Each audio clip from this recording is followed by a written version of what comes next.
El Compendio del Catecismo, con el Padre Antonio López.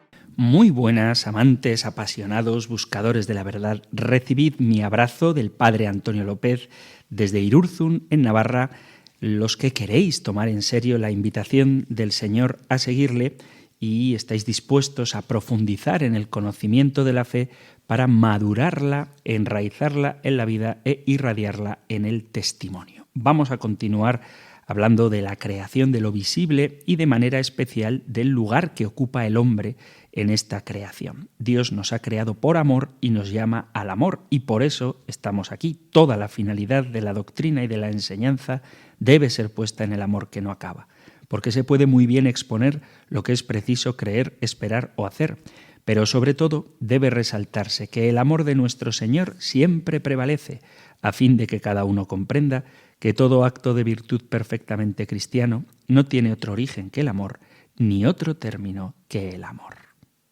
Pues tú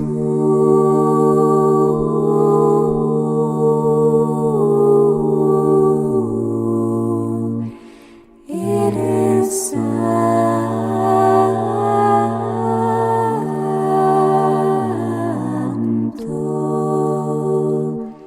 pues tú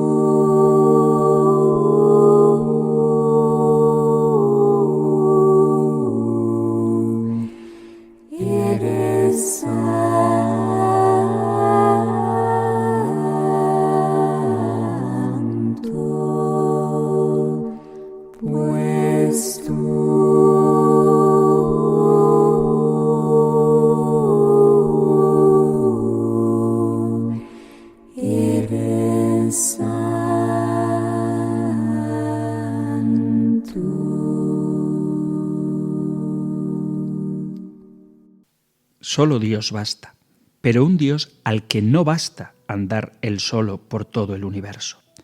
Dios se nos acerca en cada ser del cosmos, que es para nosotros hogar, alimento, tarea y horizonte. Comunión cósmica que nos une a Dios en la vida que nos llena a través de los sentidos, don y presencia suya en nosotros sin medida. Dios libre y único, en el último rincón de callada intimidad, donde cada persona se hace consistente. Pues tú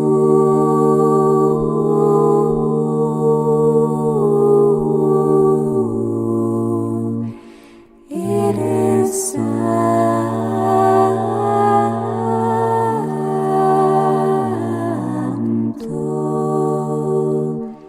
pues tú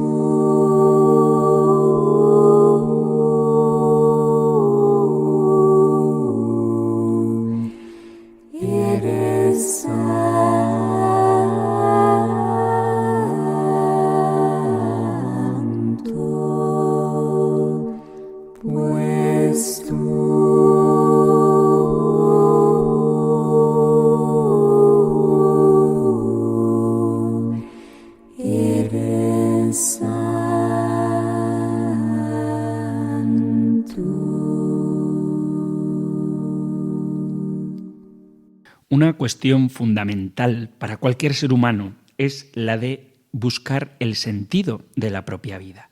Y es muy hermoso que respondamos a esta pregunta del sentido de la vida desde lo que plantea el Compendio del Catecismo en su pregunta 63. ¿Cuál es el lugar del hombre en la creación? Y responde: el hombre es la cumbre de la creación visible, pues ha sido creado a imagen y semejanza de Dios. La pregunta sobre la naturaleza humana es fundamental en el desarrollo para resolver el misterio del hombre. Busca una respuesta en torno a aquello que es común a todos, lo que llamaríamos esencia, y encierra en sí misma la razón de ser de todo lo humano. En este sentido, se vislumbra una pregunta principalmente filosófica por el sentido del ser en su totalidad, llevada a su culmen en el hombre, Además, esta misma pregunta puede realizarla solo el ser humano y su finitud característica es el punto de partida de cualquier posible respuesta. Al tratar este tema antropológico, es necesario empezar por la principal necesidad del hombre, que ya Aristóteles definió así. Todos los hombres, por naturaleza, desean conocer. Se trata de la sabiduría que le es accesible al hombre, que es capaz de autotrascenderse. Entonces, la cuestión del sentido del ser es un argumento humano, ya que le compete a una característica propia y que tendrá respuesta en la particular existencia personal de cada uno. Es evidente que la respuesta no podrá ser definitiva, sino que estará más bien abierta a un interrogante cada vez mayor que posiblemente no llegue nunca a terminar de responderse si prescindimos de Jesucristo. Pero esto, en lugar de detener las preguntas, hace que el hombre las lleve hasta el límite y siga cuestionándose aún más.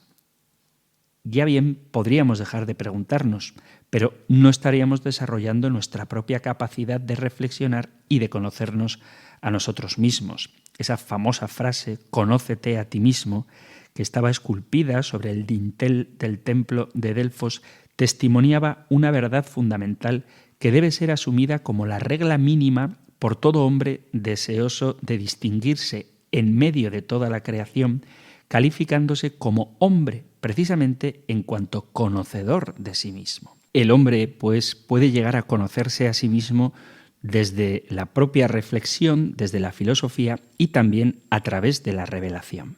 Como hemos venido comentando a lo largo de estos programas, cuando comenzamos a rezar el credo, llamamos a Dios Padre Omnipotente. Él es el creador del cielo y de la tierra. Y así empieza toda la Biblia. En el primer versículo de la Sagrada Escritura leemos que al principio creó Dios el cielo y la tierra. Es Dios el origen de todas las cosas y en la belleza de la creación se despliega su omnipotencia de Padre que ama. Dios se manifiesta como Padre en la creación en cuanto origen de la vida y al crear muestra su omnipotencia. Son muy sugestivas las imágenes que utiliza la Sagrada Escritura. Él, como Padre bueno y poderoso, cuida de todo aquello que ha creado con un amor y una fidelidad que nunca decae. Así, la creación se convierte en el espacio donde conocer y reconocer la omnipotencia del Señor y su bondad, y llega a ser llamamiento a nuestra fe de creyentes para que proclamemos a Dios como Creador.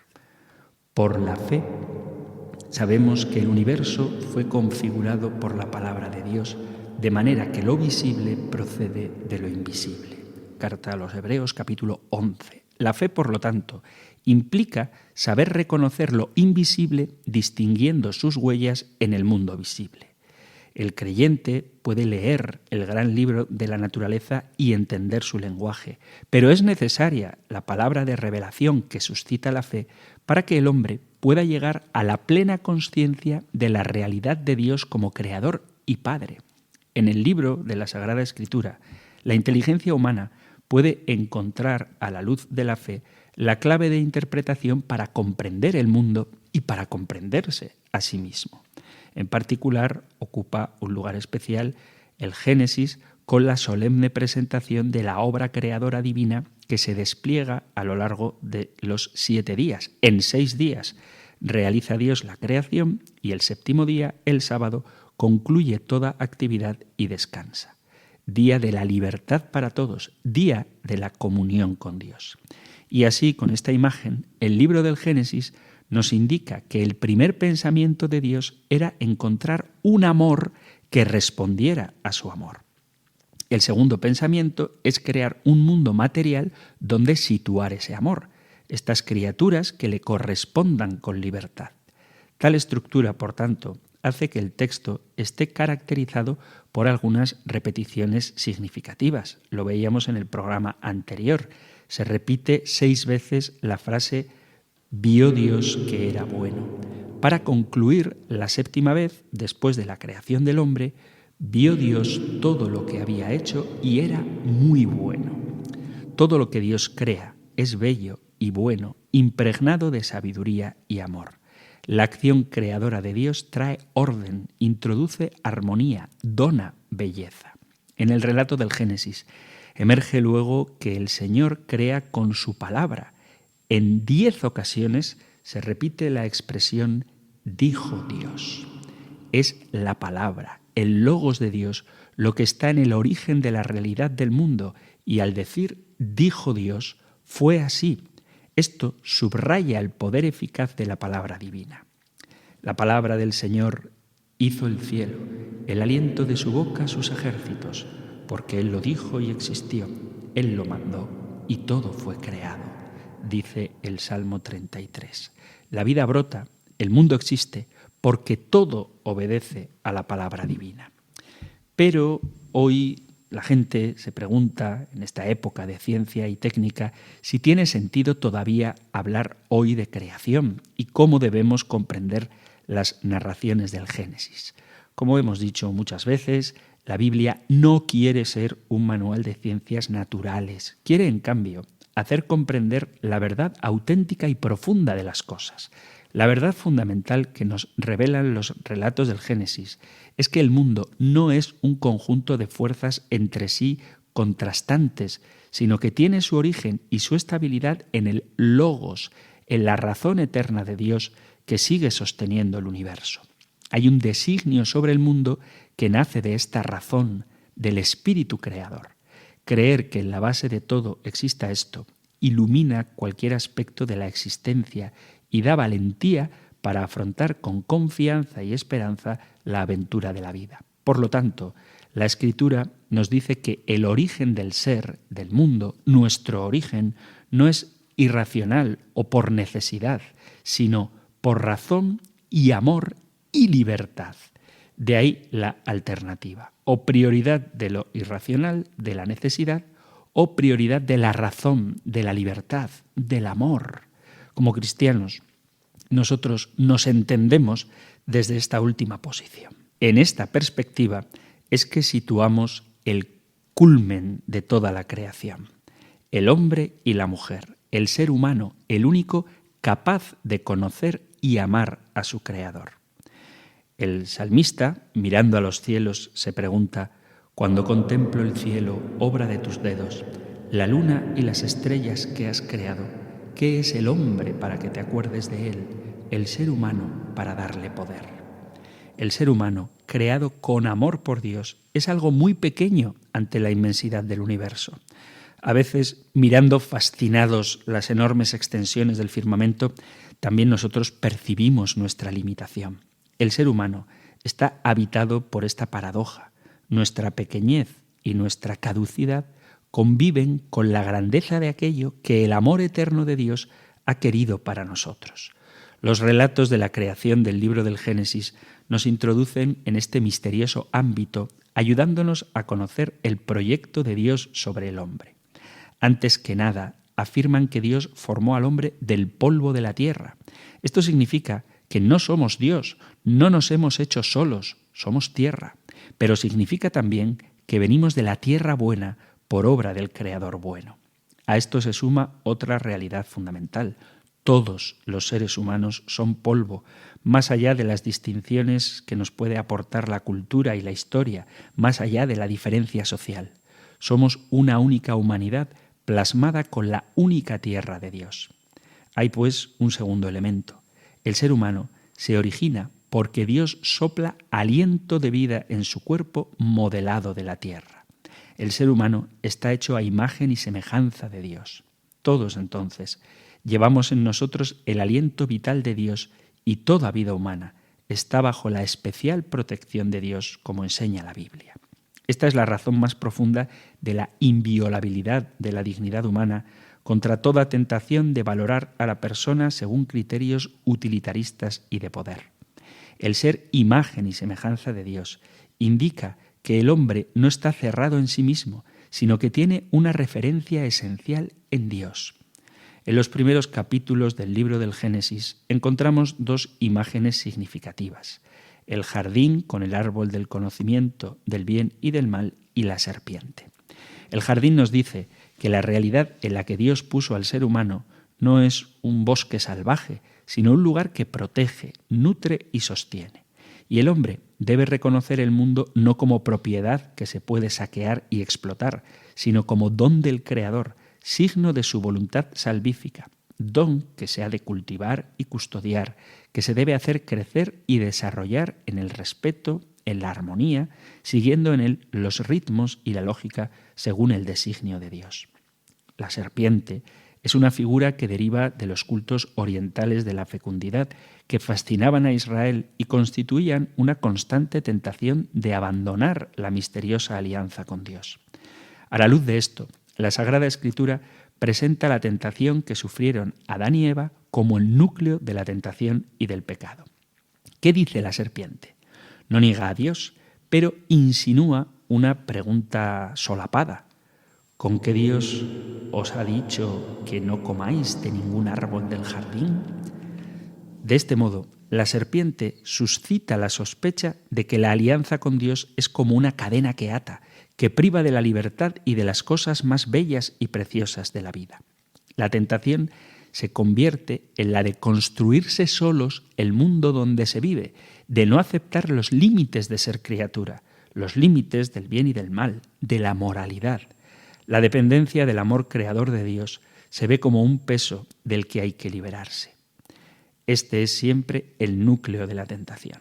Pero cuando se desvirtúa la relación con Dios con una mentira, poniéndose en su lugar, todas las demás relaciones se ven alteradas. Entonces el otro se convierte en un rival, en una amenaza. Adán, después de ceder a la tentación, acusa inmediatamente a Eva. Los dos se esconden de la mirada de aquel Dios con quien conversaban en amistad. El mundo ya no es el jardín donde se vive en armonía, sino un lugar que se ha de explotar y en el cual se encubren insidias. La envidia y el odio hacia el otro entran en el corazón del hombre. Ejemplo de ello es Caín, que mata a su propio hermano Abel. Al ir contra su creador, en realidad el hombre va contra sí mismo, reniega de su origen y por lo tanto de su verdad, y el mal entra en el mundo con su penosa cadena de dolor y de muerte. Cuanto Dios había creado era bueno, más aún, muy bueno. Después de esta libre decisión del hombre a favor de la mentira contra la verdad, el mal entra en el mundo. De los relatos de la creación que nos hacen comprender quién es el hombre y el papel que juega en la creación, es importante poner de relieve la enseñanza sobre el pecado que engendra pecado, y todos los pecados de la historia están vinculados entre sí. Este aspecto del pecado original es fundamental para entender quién es el hombre y cuál es la misión de la encarnación del hombre perfecto Cristo a la hora de revelar la identidad del hombre en esta creación. Antes que nada, debemos considerar que ningún hombre está cerrado en sí mismo. Nadie puede vivir solo de sí y para sí. Nosotros recibimos la vida de otro, y no solo en el momento del nacimiento, sino cada día. El ser humano es relación. Yo soy yo mismo, solo en el tú y a través de tú, en la relación del amor con el tú de Dios y con el tú de los demás.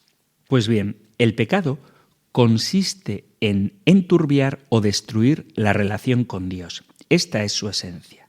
Destruir la relación con Dios, la relación fundamental, situarse en el lugar de Dios. Con el primer pecado, el hombre hizo la elección de sí mismo contra Dios, contra las exigencias de su estado de criatura y, por tanto, contra su propio bien. Alterada la relación fundamental, se comprometen o se destruyen también los demás polos de la relación. El pecado arruina las relaciones, así arruina todo, porque nosotros somos relación. Ahora, si la estructura racional de la humanidad está turbada desde el inicio, todo hombre entra en un mundo marcado por esta alteración de las relaciones, entra en un mundo turbado por el pecado, del cual es marcado personalmente. El pecado inicial menoscaba y hiere la naturaleza humana. Y el hombre por sí solo, uno solo, no puede salir de esta situación. No puede redimirse solo. Solamente el Creador mismo puede restaurar las justas relaciones.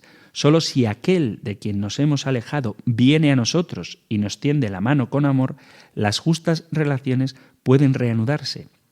Esto acontece en Jesucristo, que realiza exactamente el itinerario inverso del que hizo Adán, como describe San Pablo en la carta a los Filipenses en el capítulo 2. Así como Adán no reconoce que es criatura y quiere ponerse en el lugar de Dios, Jesús, el Hijo de Dios, está en una relación filial perfecta con el Padre. Se abaja, se convierte en siervo, recorre el camino del amor, humillándose hasta la muerte de cruz, para volver a poner en orden las relaciones con Dios. La cruz de Cristo se convierte de este modo en un nuevo árbol de vida. Por eso el hombre es la cumbre de la creación, porque todo ha sido creado en orden a Cristo, hecho hombre. Reconocer la grandeza de Dios, aceptar nuestra pequeñez, nuestra condición de criaturas, dejando que el Señor la colme con su amor y crezca así en nuestra vida la verdadera grandeza, es el fin para el que el hombre ha sido creado por Dios.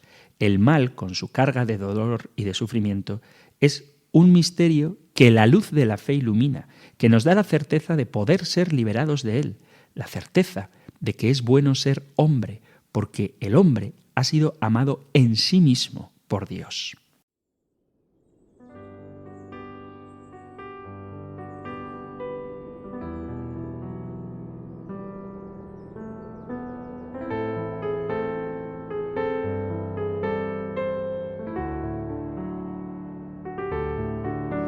Si yo hablase lenguas humanas o angélicas, mas no tengo amor, vengo a ser como metal que resuena o címbalo que retiñe.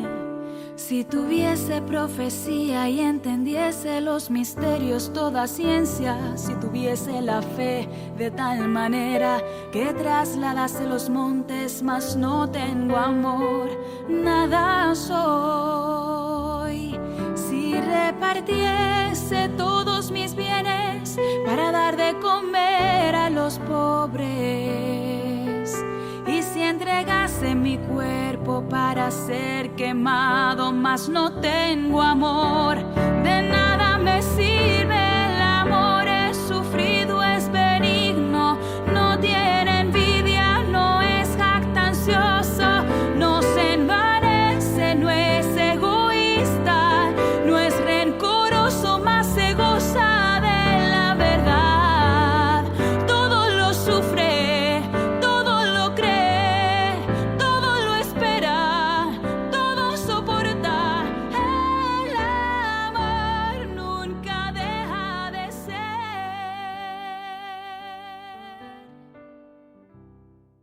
Estás en Radio María escuchando el Compendio del Catecismo, nuestro espacio diario para apasionados buscadores de la verdad que quieren profundizar en su fe.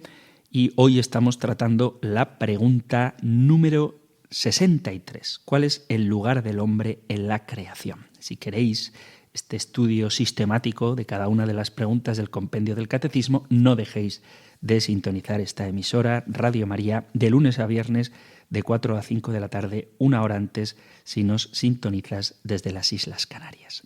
Hemos visto cómo Dios ha creado el mundo para relacionarse con el hombre. Es preciso un mundo que contenga a este ser especialmente amado por Dios y llamado a una relación con él. Y ahora vamos a continuar en esta misma pregunta con una perspectiva que me parece muy interesante, y es la del hombre como sacerdote de la creación. El hombre como la gloria de Dios en el mundo. La Iglesia ha comprendido siempre la creación del mundo como una manifestación del amor de Dios. La realidad material del mundo es producto realizado como respuesta del amor creador de Dios. No olvidemos que el Evangelio confirma la comunión realizada entre Dios y los hombres en la Iglesia. Este es el mundo ya transfigurado por Jesucristo en el Espíritu. Por su parte, la gran tradición patrística presenta al hombre como microcosmos, en el sentido de que él puede realizar en su propio cuerpo la respuesta positiva o negativa de la creación entera en su calidad de santuario del Espíritu Santo, según dice San Pablo en la primera carta a Corintios, capítulo 13, versículo 16. Por lo tanto, lo espiritual puede revelarse en la materia porque ella es portadora de lo divino. Pero todo depende de la libertad humana, puesto que el hombre es el único ser de la creación que encarna la posibilidad de personalizar la vida, de hacer del ser creado, material, corruptible y mortal, un ser de comunión, un ser eterno. Cristo, por su encarnación, ha tomado un cuerpo para que en él habite la plenitud de la divinidad, porque Dios nos ha amado hasta entregar por nosotros su Hijo único, a fin de que no perezca ninguno de los que creen en él, sino que tengan vida eterna. Como escribe San Juan Crisóstomo en su Divina Liturgia. Podemos existir siempre y participar de la vida eterna porque acogemos el amor divino en la libertad de nuestro propio amor. Para Dios, desde el hecho de la encarnación, todo recibe un nuevo sentido. Todo está llamado a la santificación y hasta la misma materia se transforma en canal de la transmisión de la gracia del Espíritu Santo. En la Iglesia ortodoxa, ni los padres griegos ni sus grandes maestros de espiritualidad nunca han hecho una distinción entre vida natural y dones sobrenaturales del Espíritu Santo, ni han considerado la vida espiritual como algo añadido a la existencia natural. Todo lo relativo a la salvación está considerado como una respuesta concreta a la sed existencial del hombre y es una invitación a la conversión radical que conduce a la transformación de la vida mortal en vida eterna. La salvación por la cruz sueña claramente con una dimensión universal que engloba en su totalidad la vida del hombre y la vida del mundo, la glorificación de la materia y la iluminación de la historia. En el Santo Sepulcro de Jerusalén hay una inscripción que pone: el lugar del cráneo, es decir, el Gólgota, donde fue plantada la cruz, se ha transformado en paraíso. En el campo de las relaciones personales de los hombres entre sí y de las personas con Dios, el universo está destinado a transformarse en fiesta, en boda, en Eucaristía. También la ascesis encuentra su verdadero sentido. No es una iniciativa individualista que trata de someter el cuerpo a las exigencias del espíritu, sino una verdadera expresión de comunión, una auténtica realidad eclesial por la cual cada acción, cada relación, sea profesional, económica, social o política, tiende a transformarse en auténtica comunión eucarística, de la misma manera que la toma de su alimento se transforma en la Eucaristía, en hecho de comunión. Todo esto expresa que la vocación del hombre es esencialmente trascender el universo, no para abandonarlo, sino para contenerlo, darle su sentido, permitirle corresponder a su secreta sacramentalidad, cultivarle, perfeccionar su belleza. En resumen, para transfigurarlo y no para desfigurarlo.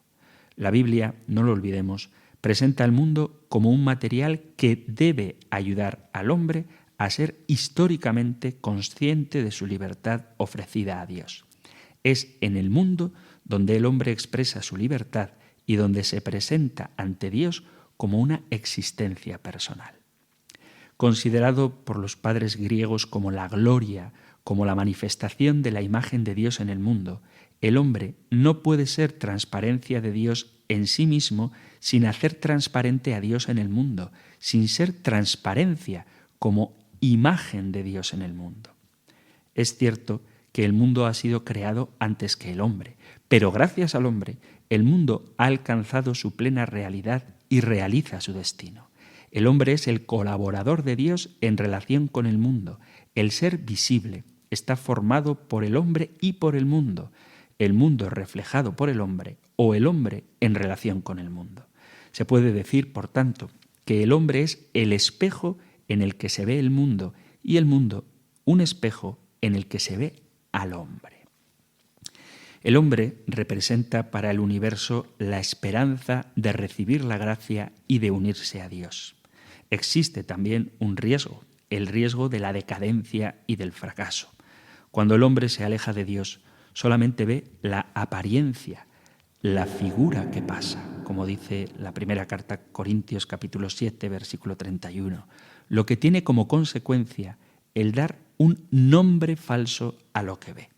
Lo que constituye la grandeza del hombre es su dimensión irreductiblemente personal, metacósmica, que le permite no solamente disolver el cosmos, sino transformarlo en el templo de la sabiduría divina. Decadencia y redención.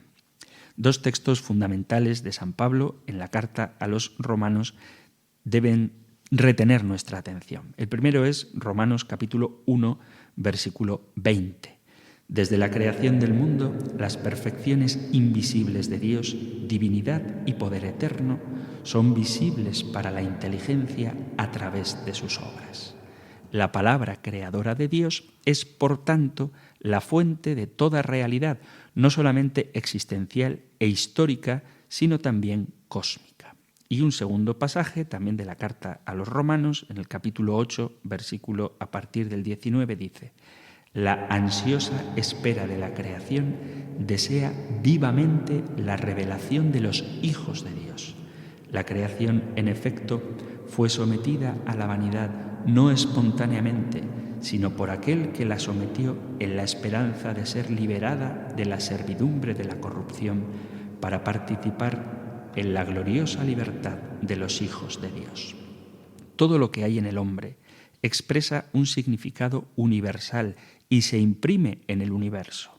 La revelación bíblica nos sitúa ante un antropocentrismo claro, no físico, sino espiritual, porque el destino de la persona humana determina el destino del cosmos. Esto es posible porque el hombre se presenta como el eje espiritual de todo lo creado, de todos sus planes, de todas sus formas, puesto que es a la vez microcosmos y una presencia de Dios. Dicho de otro modo, el resumen del universo y la imagen de Dios, porque Dios se ha hecho para unirse al cosmos. Aquí, el misterio de la encarnación es el hecho esencial.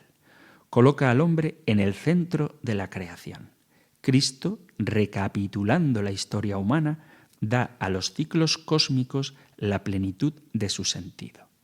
El misterio de la encarnación del Verbo contiene en sí todo el significado de las criaturas sensibles e inteligentes. El que conoce el misterio de la cruz y del sepulcro conoce también el sentido de las cosas. El que está iniciado en la significación oculta de la resurrección conoce también el fin para el que Dios ha creado todo desde los comienzos. Con la creación y la caída comienza una línea horizontal que avanza directamente de la cruz y de la resurrección hasta Pentecostés, y en la que el hombre está implicado como creador, porque es imagen por excelencia del Verbo de Dios.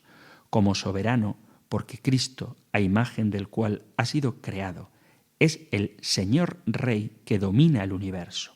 Finalmente, por encima de todo, como sacerdote de todo el universo, que recapitula en él, puesto que tiene como modelo a Cristo, el sumo sacerdote. La Biblia, cuando habla de la creación, utiliza el término bará. La palabra hebrea se refiere siempre a una acción de Dios, lo que se opone a todo lo que es fabricado y construido. Así, el universo surge nuevo de las manos de Dios. Cuando San Gregorio de Nisa escribe esta creación como mandato musical, nadie duda que recuerda la tradición hebrea con la cual el primer Adán era un cuerpo de luz que recapitulaba los 6 días de la creación y debía rendir al Creador la libre respuesta del amor, dejándose inspirar por la luz increada de Dios en movimiento de ascensión hasta el 7º día. El hombre debía dar a luz el 8º día, que es la transfiguración del primero. En la visión cristiana, el universo es una realidad nueva, verdadera, dinámica, animada por una fuerza luminosa que Dios ha introducido en él como tensión hacia la trascendencia. Pero si el universo se sitúa ante el hombre como una revelación de Dios, al hombre le toca la misión de descifrarla de forma creativa y hacer consciente la alabanza del ser íntimo de todas las cosas. Porque simplemente no hay discontinuidad entre la carne del mundo y la del hombre. Por una parte, el universo está englobado en la naturaleza humana, es el cuerpo de la humanidad. Por otra parte, en su calidad de microcosmos, el hombre condensa y resume los grados del ser creado, lo que le da la posibilidad de conocer el universo desde el interior.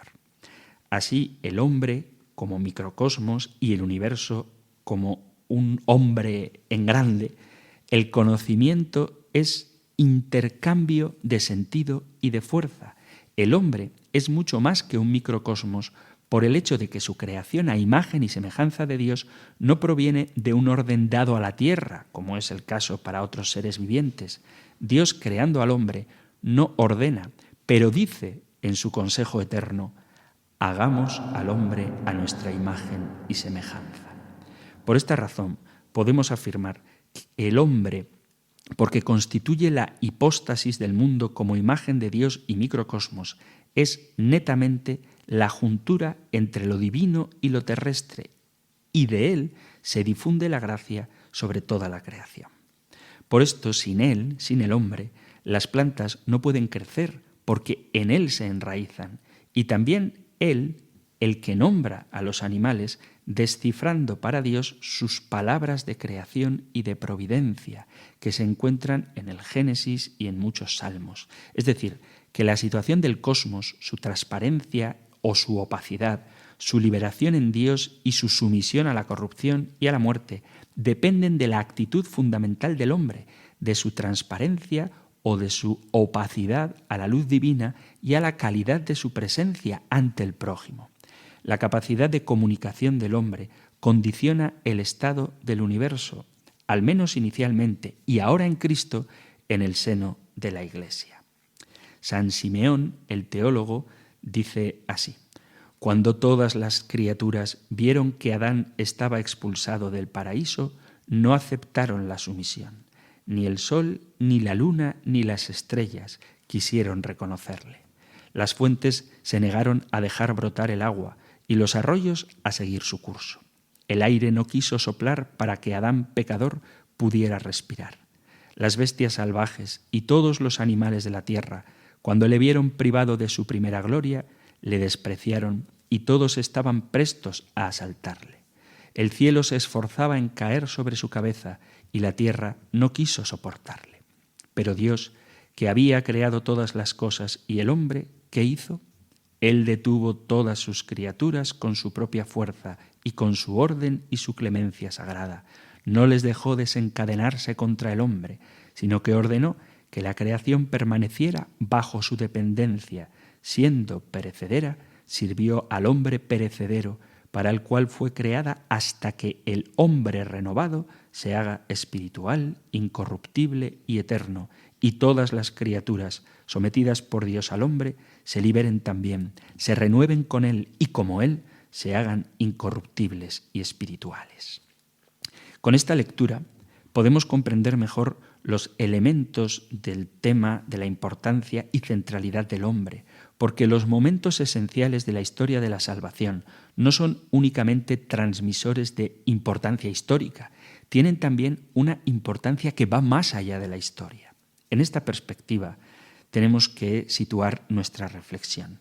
Sin ellos corremos el riesgo de no poder concebir y experimentar las modalidades diversas del ser creado, porque tenemos que hacerlo con un realismo místico y sin él no lo comprenderemos en un sentido profundo. La historia del hombre y su psicología permanecen incomprensibles sin la memoria del paraíso. Nuestros padres en la fe nos lo recuerdan con frecuencia. La cruz hace a los hombres accesibles.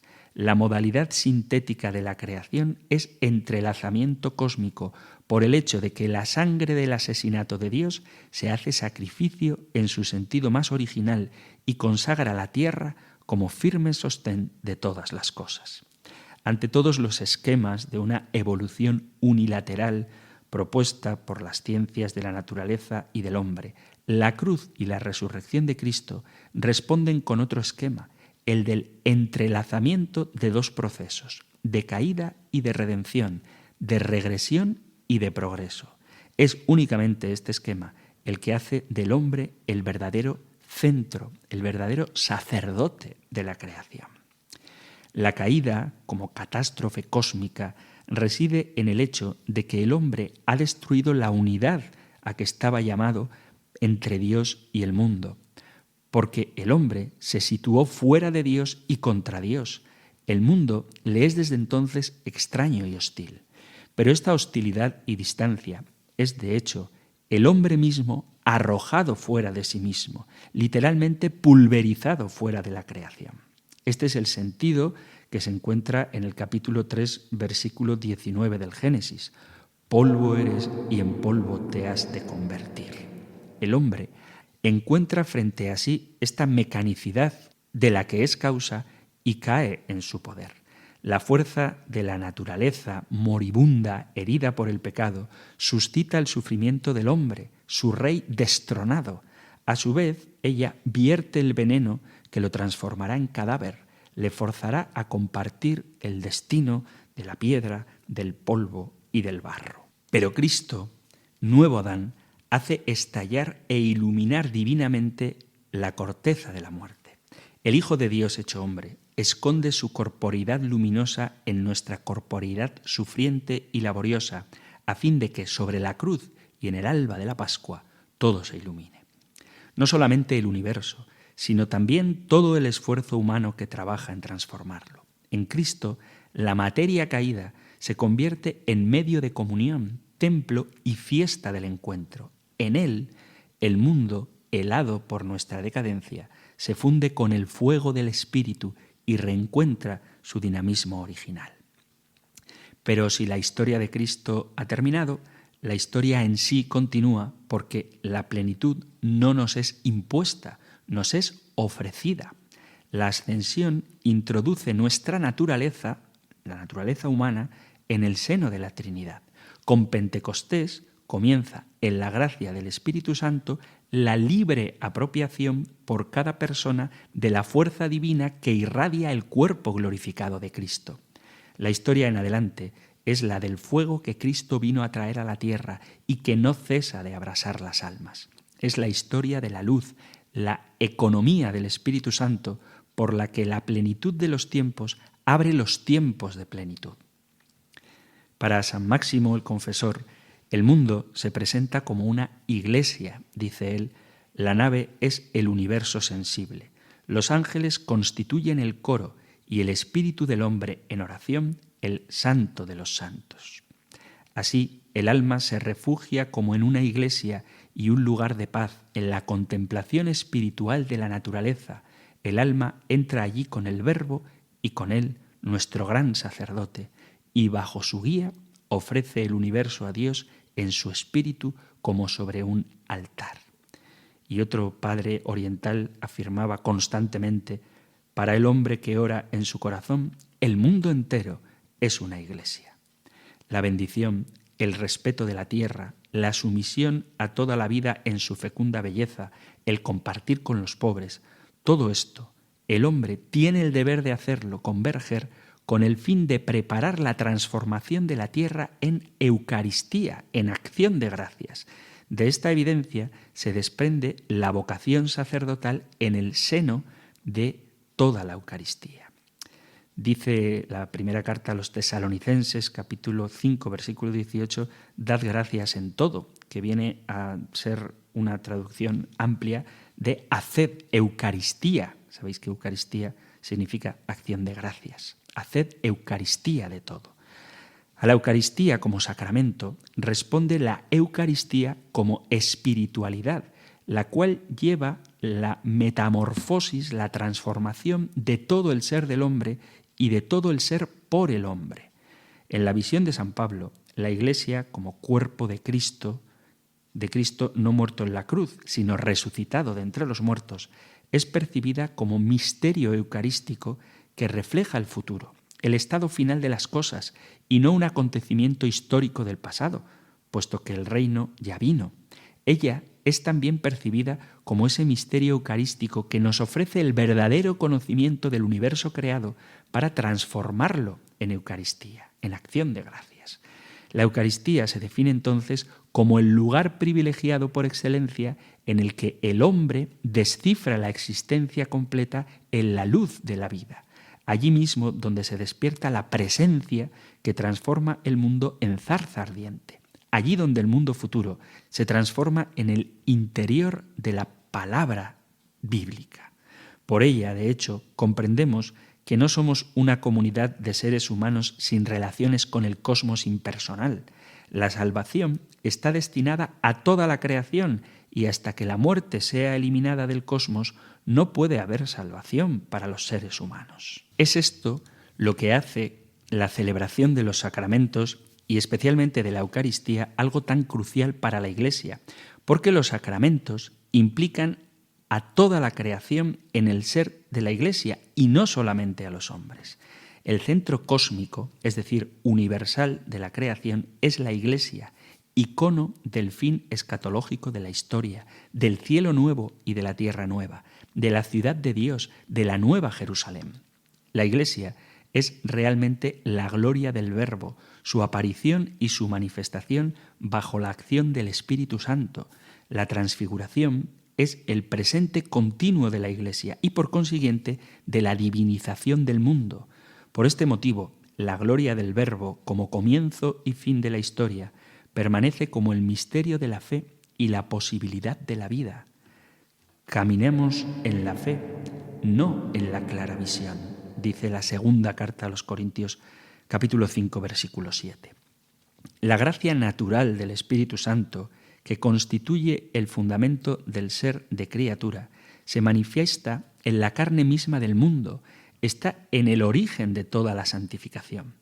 Por esto la Iglesia de Cristo conoce diversas santificaciones de la materia, como es por ejemplo el de la bendición de las aguas del Jordán, de las que se derivan todas las bendiciones de las aguas, sea el agua bautismal o el agua que usamos como sacramental, como por ejemplo la del crisma y del aceite, del pan y del vino, de la consagración de las iglesias y de los objetos de culto, los frutos de la tierra, de todo alimento en general, de todos los objetos.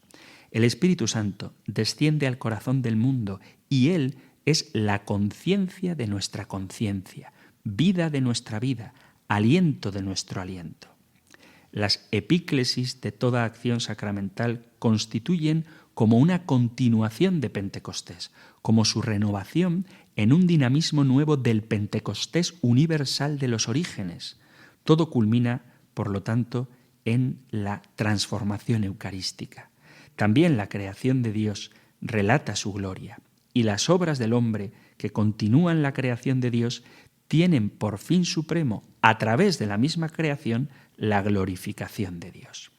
Aquí aparece precisamente la importancia capital del arrepentimiento y de la ascesis, tanto en el hombre como en toda la historia de la civilización. El arrepentimiento y la ascesis son el combate por el que el hombre en Cristo hace morir en lo más profundo de sí mismo y en todas sus obras su autonomía desviada, único elemento que debe ser rechazado. El arrepentimiento y la ascesis restablecen al hombre y sus obras en la belleza original, hacen girar el espejo hacia el sol real. Así las creaciones del hombre reciben la luz y la vida.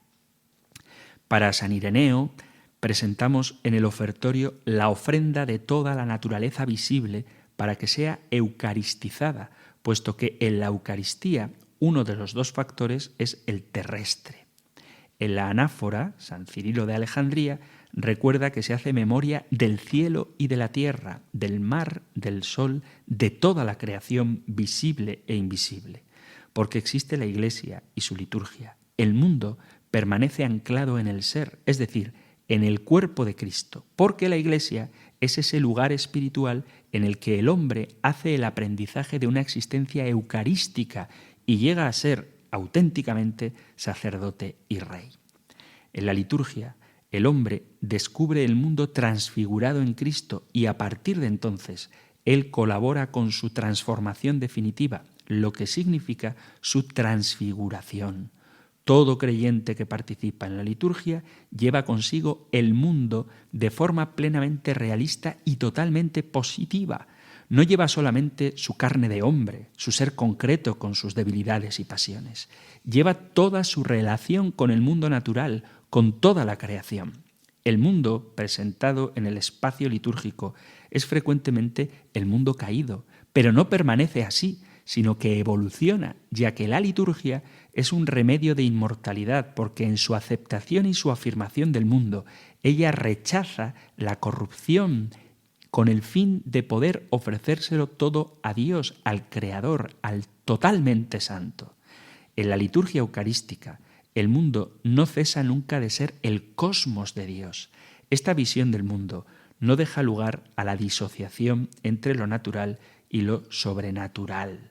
En la Divina Liturgia de San Juan Crisóstomo se dice: haciendo memoria del mandamiento saludable y de todo lo que se ha hecho por nosotros, memoria de la cruz, del sepulcro, de la resurrección al tercer día, de la ascensión al cielo, del sentarse a la derecha del Padre, del segundo y glorioso advenimiento, te ofrecemos tus dones, tomados entre tus dones, en todo y por todo. La Eucaristía, respondiendo de forma fundamental a nuestros deseos actuales, puede salvar al hombre de nuestro tiempo de la oposición y de la disociación entre tiempo y eternidad que le empuja a rechazar a Dios. Ese Dios que la teología ha colocado con demasiada frecuencia en una esfera demasiado incomprensible para el mundo de hoy. Si los cristianos llegásemos a vivir plenamente el sacrificio de la misa, no seríamos solamente capaces de preservar el mundo que Dios nos ha confiado, sino que lo desarrollaríamos hasta el infinito y lo transfiguraríamos verdaderamente en un sacrificio, es decir, conforme a la palabra de Dios siempre creadora, puesto que la liturgia es nuestra acción de gracias más auténtica por el mundo creado y en nombre del mundo. Es también la restauración del mundo caído y la plena participación de los fieles en la salvación, a través del cual el mismo Verbo encarnado es entregado al cosmos entero. La liturgia eucarística es imagen del reino, que es el cosmos convertido en iglesia. El hombre santificado es un hombre que santifica, y su conciencia eucarística busca en el corazón de los seres y de las cosas el punto de transparencia donde irradiar la luz del monte Tabor. Esta participación con toda la creación, con la alabanza que pertenece al Creador, esta atmósfera de reconciliación de la naturaleza y de lo religioso en el culto, las encontramos muy bien expresadas en la iconografía bizantina. La ascesis y la mística, lejos de referirse únicamente al alma, aparecen como el arte y la ciencia del cuerpo espiritual, y ese cuerpo espiritual comunica luz verdadera al ambiente cósmico del que es inseparable. Con esta reflexión comprendemos mejor que la gran tradición cristiana recuerda siempre y en cada circunstancia que el cosmos tiene para el hombre un significado profundo porque es icono sagrado que revela constantemente el misterio de la creación. Por ello, contiene un mensaje que hay que descifrar en su total intensidad. Este diálogo entre el hombre y el resto de la creación es fundamental en diferentes puntos, puesto que es mano a mano como pasan juntos de la esclavitud de la corrupción a la libertad gloriosa de los hijos de Dios. Más todavía, Dios no se ha contentado con crear el mundo con una única palabra múltiple. Él ha creado un sujeto que puede captar esa palabra. Si la aparición del hombre como sujeto al que Dios se dirige por sus razones encarnadas en el mundo está implicada en el plan de la creación, es que necesariamente está implicada en la pronunciación de la palabra un interlocutor, el hombre, que debe responder. El mundo ha sido pensado y creado en función del hombre. La aparición del hombre está ligada a la creación del mundo, así como una parte está ligada con otra parte, sin que ninguna de ellas sea el resultado de la otra. La diferencia del hombre como palabra y el mundo como palabra es que el hombre es palabra elocuente o razón pensante según la imagen del Hijo de Dios, de Jesucristo, como sujeto. El hombre, en diálogo con Cristo, da a la divinización del mundo un carácter humano, porque la divinización del mundo, debido a la contribución del hombre, es una divinización enriquecida por todos los pensamientos y sentimientos humanos. Por este camino, el hombre descubre el verdadero sentido del mundo, su destino de ser el contenido del espíritu humano y del espíritu divino. He aquí el por qué el Logos se hizo hombre, para cumplir esta misión del hombre de divinizar al mundo a través de lo humano, dado que el hombre había caído en pecado. Preservar el mundo es para el hombre guardar su orientación y su tendencia a la progresión continua hacia lo increado. Es guardar su finalidad última, que es Dios y la comunión con Dios, pero también guardar nuestro mundo, que está al mismo tiempo en creación y corrupción. Es guardar el dinamismo creador que Dios ha dado, es salvaguardar las creaciones de Dios de la corrupción. Esta preservación, que se llama salvación, no puede ser cumplida más que por la integración de las realidades del mundo en la Iglesia, por la transformación en cuerpo de la Iglesia. Esta es la misión del hombre como sacerdote de la creación. El problema final no es ni el problema social, en tanto que problema de riqueza y pobreza, ni el de enriquecimiento universal, ni la ecología, ni la salud de la alimentación o de la justicia planetaria, cosas que son todas ciertamente indispensables. El problema que aquí nos concierne es esencialmente el de la vida o el de la muerte, el del retorno universal a la vida. Con otras palabras, el de la santificación universal. De aquí la necesidad para nosotros cristianos de celebrar la Eucaristía, de celebrar la Pascua, no solo en el interior de nuestros templos cuando vamos a misa, sino en todas las expresiones de nuestra existencia, en nuestras acciones diarias, también en la técnica y en la ciencia. Esta celebración de la liturgia no puede tener verdadero sentido si no abraza la totalidad de la vida, no solamente la vida del espíritu, que es vida interior, sino también la vida exterior, mundial, y esto en vistas a transformarla en obra de la resurrección. En la ciencia, la técnica, el arte, la política, los cristianos están llamados a hacer acto de presencia, a fin de modificar la relación del hombre con el hombre en relación de comunión y la relación de los hombres con toda la creación en relación de transfiguración. Así se debería definir y determinar nuestra participación en toda obra de civilización. El mundo pasa y sus codicias también, pero el que hace la voluntad de Dios permanece eternamente. Primera carta de Juan, capítulo 2, versículo 17. El universo no se desarrolla en realidad más que en la visión del hombre. Por esto la oración y el amor de un santo lo transforma. En cuanto a nosotros, si no vemos la verdadera luz bajo las cenizas, es debido únicamente a nuestra propia ceguera. Se nos pide una visión del mundo en clave de resurrección. Somos capaces de proponer un verdadero servicio desinteresado que sea ante todo un servicio auténtico de Pascua, de vida, porque para la creación hay una única respuesta posible, la certeza para toda la existencia de la resurrección. Os recuerdo que podéis enviar vuestros mensajes, preguntas, comentarios, sugerencias, testimonios, todo lo que queráis al 668-594-383 o al correo electrónico compendio@radiomaria.es. Terminamos con la bendición del Señor. El Señor te bendiga y te guarde, el Señor ilumine su rostro sobre ti y te conceda su favor, el Señor te muestre su rostro y te conceda la paz. Pidiendo a Dios Padre la plenitud del Espíritu Santo y de la mano de María, Madre del Hijo, os emplazo hasta un nuevo programa del Compendio del Catecismo. Muchísimas gracias, un fuerte abrazo y que Dios os bendiga.